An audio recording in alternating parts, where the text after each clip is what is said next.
Adrift in the great void of space, the personnel on Moonbase Alpha have experienced so much that is strange and inexplicable. They have become accustomed to expecting the unexpected. Paul, did you hear that? Hear what? I don't hear anything unusual. A sort of strange, haunting music. It's been coming in on an interstellar frequency, softly intermittent, but at regular intervals, as though it were a message, perhaps a call for help. The mind can play some strange tricks up here in space, Sandra. I know, but Especially when you're monitoring communications hour after hour and getting nothing but random signals from distant radiation sources. You get that homesick feeling and begin to imagine you're back on Earth again, listening to your favorite... Paul, listen, there it is again. I take it all back. You're right. Got a fix on it? Only that it's coming from the direction of the star Vega in the Lyra quadrant. But that's about 27 light years away. Let's try the scanner. Paul, we've got a contact. Commander, I'm glad you're here. Look at this object on the scanner. Can you bring it in on the big screen, Paul? I'll try, Commander. There it is. A planet. All scanners, all sensors up full. Get me radiation readings, atmosphere, life signs, everything. What's that music? Where is it coming from? I think it's coming from that planet. It's been coming in at regular intervals, like a message of some kind. Not a very happy message from the sound of it. Commander, life signs. Paul, open up all channels, all frequencies. I'm going to try to talk to them. This is Commander John Koenig on Moonbase Alpha from the planet Earth. We have received your broadcast. Can we be of any service to you? Repeat, can we be of any service to you? They don't answer, Commander. Kano, computer readings. Yes, sir. Atmosphere breathable, radiation minimal, barometric pressure 30.02, temperature average 72 degrees, life components comparable to human. Sounds ideal. Must be orbiting a star like Earth's sun. And there must be people there, possibly in some kind of trouble. Sandra? Yes, sir? Ask Professor Bergman and Dr. Russell to meet me in my quarters immediately. Yes, sir. Alan? Yes, sir. Get Eagle 1 ready for liftoff. We're traveling. Yes, sir. As Eagle 1 approaches the planet, Koenig cautions his pilot, Alan Carter. Course correction 5 degrees green, Alan. We're veering off. I know, Commander. I've been trying to compensate, but she doesn't respond. Try manual. Going over to manual. Still no response, Commander. We seem to be under the control of some kind of beam coming from the planet. I better call main mission. Eagle 1 calling Alpha. Do you copy? Come in, Alpha. Eagle 1 calling Alpha. We've lost contact. And still no answer from the planet? Just that music. Obviously a recorded transmission. I must say it looks peaceful enough down there. Well, we should be finding out about how peaceful it is very soon. We're about to land. Opening the door of the Eagle, they discover they have docked at an airlock under automatic guidance. Transparent glass walls enable them to observe the planet's surface as they walk cautiously down the airlock corridor. It's lovely. Like a scene in the English countryside. Or autumn in Connecticut. The trees and shrubs aren't exactly the same, but it makes me feel quite at home. I wish I could feel that way, but I can't. There's something wrong in the picture. Houses, roads, even children's playgrounds, but not a sign of life. Exactly. No people. No life of any kind, except for the vegetation. Commander, the door up ahead. It's opening. Seems like we're expected. It's an elevator. Well, let's not disappoint our host. As they step into the elevator, the door closes behind them, and the elevator descends. Far below the surface, it stops. The door opens, and they enter a well-lighted but empty chamber. As the elevator door closes behind them, they hear a soft hissing sound, like escaping steam. Gas! Pouring into those grills. John, I feel dizzy. Helena. Oh. They all fall to the floor, unconscious. When they wake up a couple of hours later, they are in a large, well-lit, comfortably furnished hall. Seated before them on throne-like chairs are two aliens, one male, one female.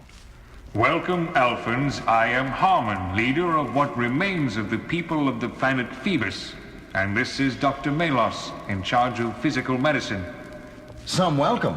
We come in peace and you attack us. Oh, the decontamination chamber. My sincere apologies for that. But I assure you that it is quite harmless. Yeah, it's a gas. But very necessary.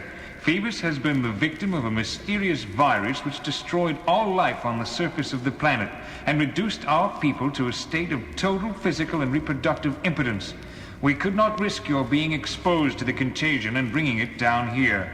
We believe the virus was caused by a massive energy flare-up on Vega 50 years ago, which triggered a similar flare on our own Condos, a star like your Earth's sun. The effect was immediate and devastating. The virus attacks the blood, stopping all cell growth without completely destroying the cells as such. Children remained children, the aged remained aged, all growth ceased, no new life was possible. The only antidote was a plant growing on the surface, but it too was killed. Phoebus became a land of the living dead, a land where biological time seemed to stand still. The virus created the paradox of life existing where the life process had stopped. You mean a form of suspended animation? Precisely. Thousands did in fact die, but several hundred survived in that condition. Dr. Melos and I have not dared go to the surface for 20 years. But where are they, these others you speak of? Come, we will show you. They enter a huge chamber containing several hundred individual glass cubicles. Inside each cubicle, one of the living dead of Phoebus. Amazing. They seem to be in perfect condition, children and adults alike. These were the last to succumb. Many of them are, or were, among our best scientists and helped build the airlock and other anti-contamination devices before they were stricken. For our survival, it is necessary that we release them from this biological time trap. That is why we sent our message. Then that music was a call for help. Yes, and we are glad that you answered our call. Why didn't you send your message in words? How could you be sure a musical message would be understood? Because humans are curious by nature. They must explore the unexplored, understand the inexplicable. We knew you were near and wouldn't be able to resist the temptation to solve the mystery of Phoebus. Also, if we had set up word communication, there would have been too many questions, and we do not like to lie. Lie? Lie about what? Commander, I shall get right to the point. In order to restore my people to their normal condition, it is necessary for them to have a total blood exchange. Blood exchange? You mean with us? But that would kill us. Unfortunate, but true. What kind of people are you? You say you don't like to lie, but you wouldn't hesitate to kill for your own purposes. What kind of morality is that? Listen, Commander, there is no need for you and your friends here to die. There is a way out for you. A way out? Just give the order to all those on Moonbase Alpha to come here. That would give us a sufficient supply of... You pride yourselves on your understanding of humans, but you understand nothing. You will not cooperate? Not on your life. Let's take him, Commander, when I give the word. Not on my life, indeed. It is your life that is at stake. You have no weapons. We saw to that. And you are completely in our power. We have no choice but to use you to restore 4 of our... Now, Commander! Carter and Koenig leap toward Harmon, but before they can reach him, they are stunned by laser guns fired by Dr. Melos and Harmon simultaneously. Helena and Victor move to help them, but they too are struck down. When they regain consciousness, all 4 find themselves strapped down on operating tables next to 4 of the glass cubicles. Dr. Melos is getting ready to perform the transfusions that will drain the life from their bodies. Won't you change your minds? It's still not too late. Just take me, but let the others go. Their price is too high, John. I prefer it this way. You fools! There is so much to see, to do, to live for here on Phoebus, and you are throwing it all away. All right, Dr. Melos, Carter first. Anything to say, Carter? How about postponing the whole thing? And let's all go up and enjoy the lovely scenery on the surface. Proceed, Dr. Melos. Blue sky, cool green trees, autumn leaves turning yellow and brown. Yellow and brown. Yellow and brown. Dr. Melos, do you know what that means? Stop all procedures until I return. Return? Return from where? From my first look at the surface in 20 years. Later, in Eagle 1 on the way back to Alpha. Look there, John. How beautiful Phoebus is. So much like our own world. But what an upside-down world it is. Yes, full of contradictions. A world where people were alive but not alive. Where highly moral beings like Harmon and Dr. Melos could kill without any moral scruples. Where leaves turn green when they die. And yellow and brown when they come to life, like the hydrophyllid shrub.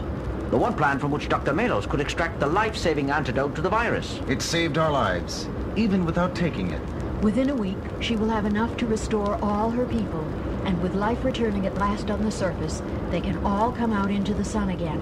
How sad that we couldn't accept their invitation to join them in their renewed life. Yes, it could have been a good life. I better call Alpha. Eagle 1 calling Alpha. Do you copy? Come in, Alpha. Main mission, Commander. Good to hear your voice, and none too soon. Computer indicates our moon will be within eagle range of that planet for less than 1 more hour. Yes, I know, Paul. Unfortunately, not enough time for Alpha to move to a nice new home. I don't understand, Commander. I'll explain when we get back. Eagle out. Commander, do you hear what I hear?